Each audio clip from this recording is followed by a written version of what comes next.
स्वागत है विद्यार्थी मित्रों क्लास 11 फिजिक्स चैप्टर नंबर 6। तो आज આપણે અહીંયા વાત કરવાની છે ચેપ્ટર નંબર 6 માં।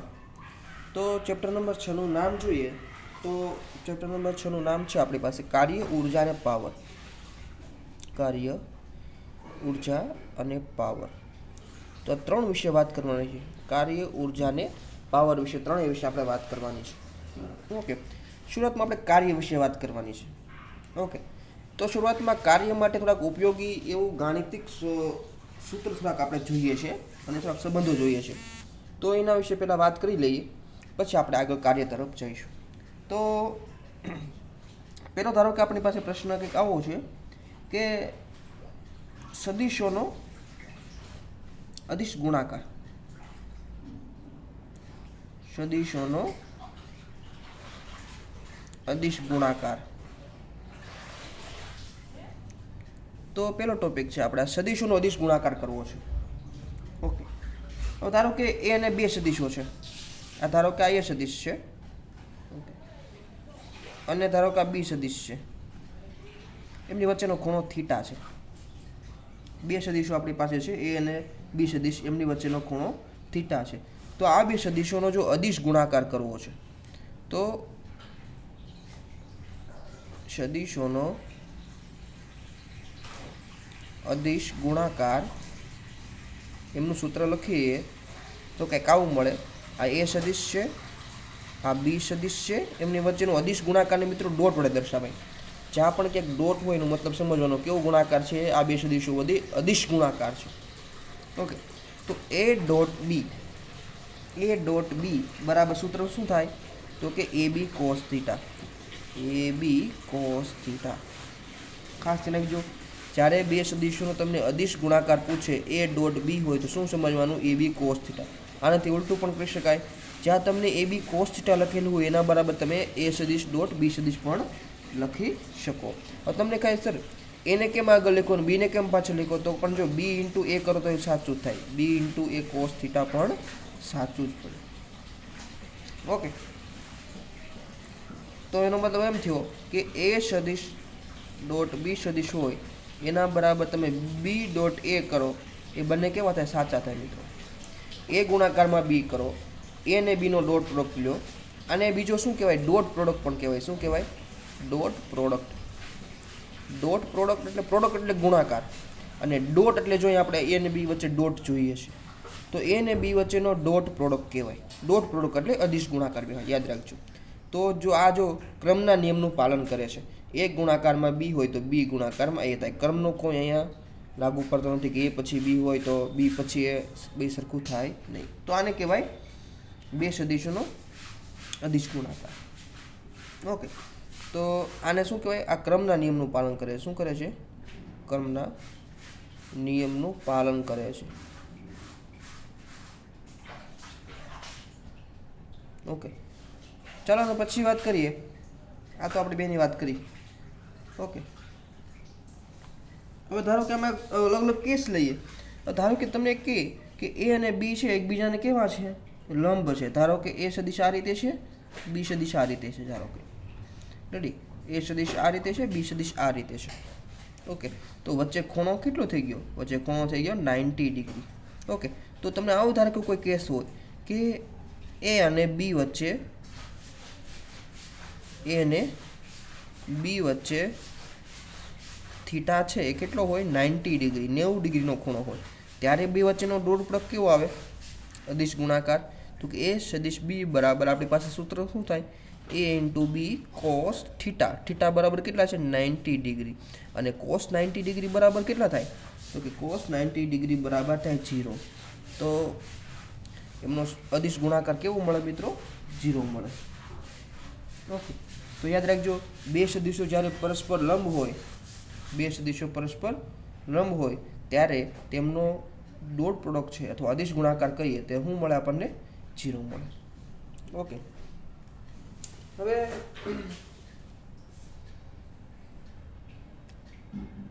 बे धारो के समान दिशा में सदिशो छे, बंने वच्चे खूणो धारो के અહીંથી લખું છું, એ અને બી વચ્ચેનો ખૂણો ધારો કે થીટા બરાબર 0 ડિગ્રી છે।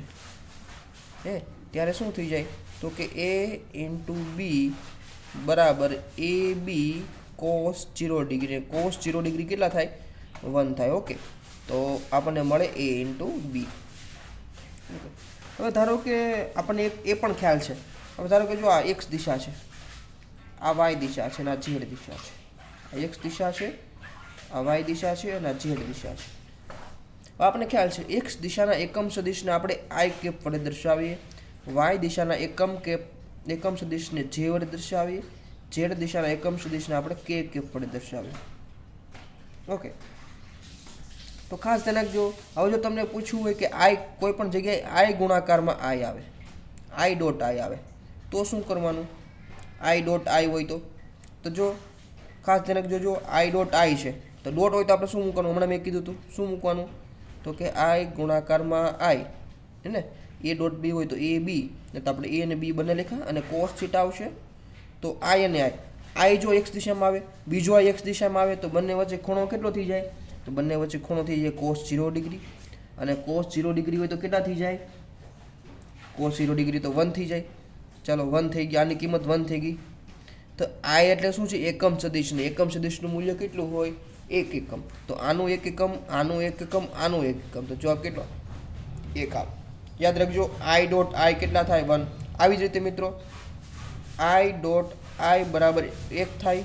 એવી રીતે જે ડોટ જે હોય તો પણ 1 થાય, કે ડોટ કે હોય તો પણ 1 થાય. તો કે આ તો આપણને ખ્યાલ પડી ગયો સર આઈ ડોટ આઈનો. હવે તમે સર આઈ ડોટ જે હોય તો શું થાય? ચલો આપણે જોઈએ. આઈ સદિશ ડોટ જે સદિશ. ઓકે, તો જુઓ પહેલાં આવશે આઈ, પછી શું આવશે? આઈનું મૂલ્ય, પછી આ જેનું મૂલ્ય, અને ગુણાકારમાં ડોટ એટલે શું આવશે? કોસ. અને આઈ અને જે વચ્ચે, આઈ અહીંયા, જે અહીંયા, તો બંને વચ્ચે ખૂણો કેટલો છે? આઈ અને જે વચ્ચે 90 ડિગ્રી, તો કોસ 90 ડિગ્રી. અને કોસ 90 ડિગ્રી એટલે પહેલાં પણ વાત કરી હતી, કોસ 90 ડિગ્રી એટલે કેટલા થાય? 0 થાય. તો આપણને મળે 0. તો અહીંયા પણ જો ખાસ યાદ રાખજો આઈ ડોટ જે, આઈ ડોટ જે હોય, જે ડોટ કે હોય, કે ડોટ આઈ હોય, બધાનું મૂલ્ય કેવું થાય? 0 થાય. બધાનું મૂલ્ય કેવું થાય? 0 થાય. ઓકે, તો આ રીતે આપણે બે સદિશોનો છે અદિશ ગુણાકાર છે એ આપણે જોયું. બે સદિશોનો અદિશ ગુણાકાર. ચલો અદિશ ગુણાકાર તો આપણે જોઈ લીધું. હવે બે સદિશોનો આપણે સદિશ ગુણાકાર જોઈએ. શું જોઈએ? સદિશ ગુણાકાર જોઈએ. અથવા સદિશ ગુણાકાર જોવું હોય પહેલાં થોડુંક આનું વધારે ડીપમાં થોડીક વાત કરી લઈએ. આપણે જો એ બી કોસ થીટા વિશે વાત કરી છે ને, એ બી કોસ થીટા વિશે વાત કરી, એના વિશે થોડુંક તમને વધારે ડિટેલમાં વાત કરીએ આપણે.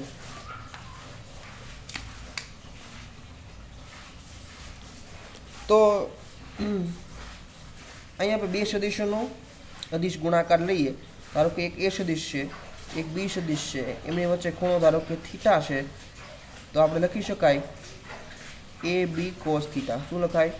એ બી કોસ થીટા. ખાસ જો એ છે એ મૂલ્ય છે, બી મૂલ્ય છે, આ એ સદિશ છે, આ બી સદિશ છે. રેડી? આ બી મૂલ્ય છે કારણ કે આપણે માથે તીર દર્શાવ્યા નથી. ઓકે, તો અહીંયા થીટા કોણ છે? તો જો આપણે આને આકૃતિ આ રીતે દર્શકીએ, આ ધારો કે બી સદિશ છે, આ ધારો કે એ સદિશ છે, એમની વચ્ચેનો ખૂણો આ થીટા છે. તો આ થીટા કોની વચ્ચેનો ખૂણો છે? તો કે એ અને બી વચ્ચેનો ખૂણો છે. થીટા એ સદિશ અને બી સદિશ વચ્ચેનો ખૂણો છે. ઓકે, ચાલો પછી આ ગુણાકારને બીજી રીતે દર્શાવવો હોય તો પણ દર્શાવી શકીએ. ઓકે, બીજી રીતે આપણે દર્શાવવો હોય તો એ દર્શાવી શકીએ. ઓકે, ધારો કે આ રીતે એક આ મારી પાસે છે, ધારો કે એ સદિશ છે. શું છે? એ સદિશ છે. ઓકે, અને અહીંયા છે બી સદિશ, બી સદિશ, એમની વચ્ચેનો ખૂણો છે આ થીટા, અને ધારો કે ઉદ્ગમ બિંદુ ઓ છે. હવે બીના શીર્ષ પરથી, આ બીનું જે શીર્ષ છે એના પરથી આપણે લંબ દોરીએ. કોના ઉપર? તો કે એ ઉપર. तो बीना शीर्ष परथी ए उपर लंब दौरीए आपणे। ओके, तो आ लंब दौरीए तो आ खूणो केटलो थई जाय 90 डिग्रीनो। ओके, तो आने धारो के आ लंब आ बिंदु छे ने एम नाम आपी दઉં છું। तो मारे ओ एम मूल्य જોઈએ છે, ओ एम નું મૂલ્ય જોઈએ છે। तो आपने ख्याल છે cos थीटा शब्द वापरीए तो cos थीटा बराबर શું થઈ જાય? cos थीटा कारण કે b ને આપણે પ્રક્ષેપ કરીએ તો આ b નું મૂલ્ય કેટલું થાય? o m મૂલ્ય, તો આ મૂલ્ય થાય cos theta, b cos theta. तो કે જો આપણે લખો cos थीटा बराबर શું થાય? तो cos थीटा बराबर પાસેની બાજુ છેદમાં કर्ण, પાસેની બાજુ છેદમાં કर्ण આવું આપણી પાસે છે। ખૂણાની પાસેની બાજુ કઈ છે? તો કે OM। કર્ણ કયો છે? તો કે આ B। આપણે પાસેની બાજુ જોઈએ છે OM નું મૂલ્ય કેટલું છે? તો OM બરાબર શું થાય? B cos theta. શું થાય? તો આ બાજુ આપણને કેટલી મળી? B cos theta. ઓકે, આ બાજુ આપણને મળી B cos थीटा।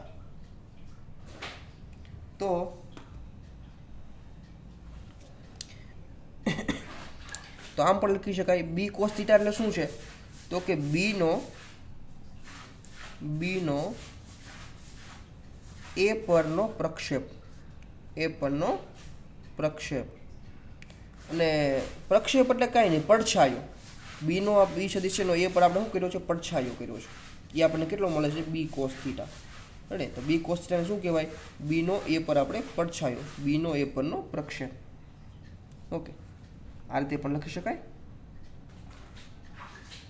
તો આમ આપણે આમ પણ લખી શકીએ A ડોટ B બરાબર શું લખીએ છીએ આપણે? AB cos theta, AB cos theta.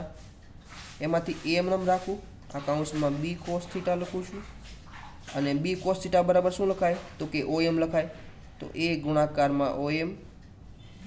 Okay, તો કોઈ પણ સદિશનો અદિશ ગુણાકારોને આ રીતે દર્શાવી શકાય। એ શું છે? અહીંયા A સદિશનું મૂલ્ય છે, આ A સદિશનું મૂલ્ય છે, સાથે સાથે શું છે?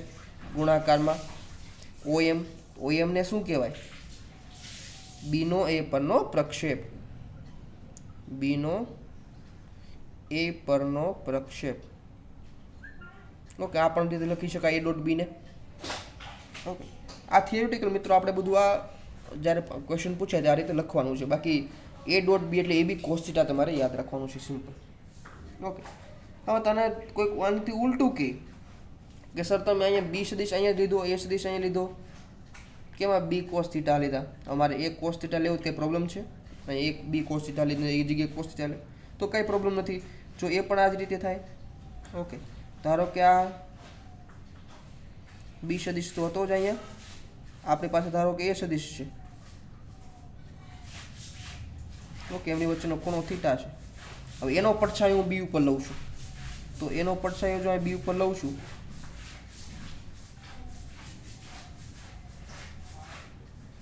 આ ખૂણો બન્યો 90 ડિગ્રી, આ પડછાયો મેં લીધો।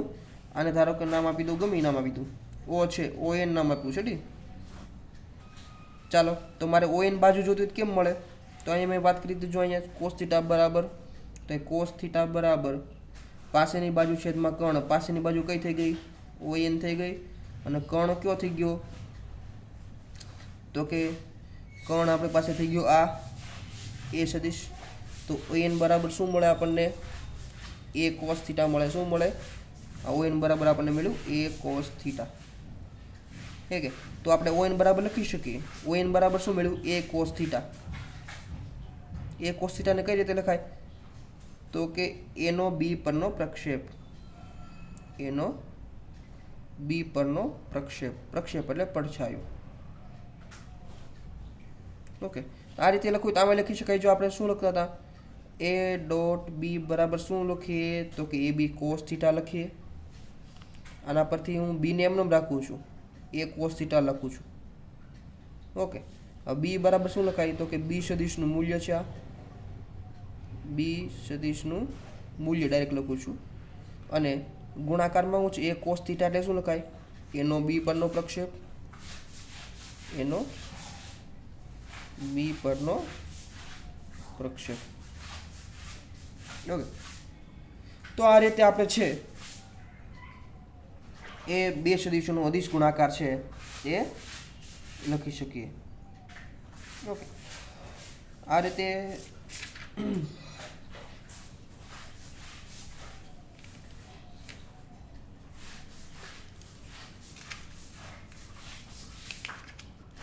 વિભાજનનો નિયમ પણ લખી શકાય.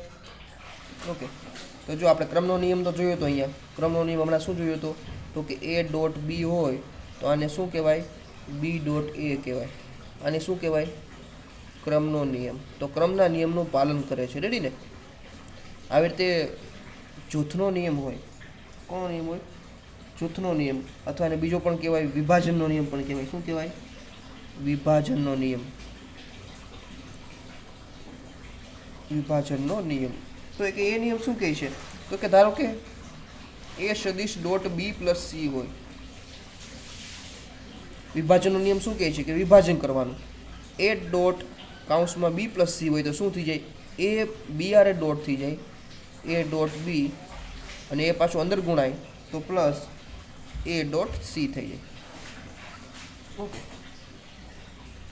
તો આને વિભાજનનો નિયમ કહેવાય. તો જો એ ક્રમનો નિયમ અને વિભાજનનો નિયમ બંનેના નિયમનું છે એ પાલન કરે છે. ઓકે, બંનેના નિયમનું પાલન કરે છે. હવે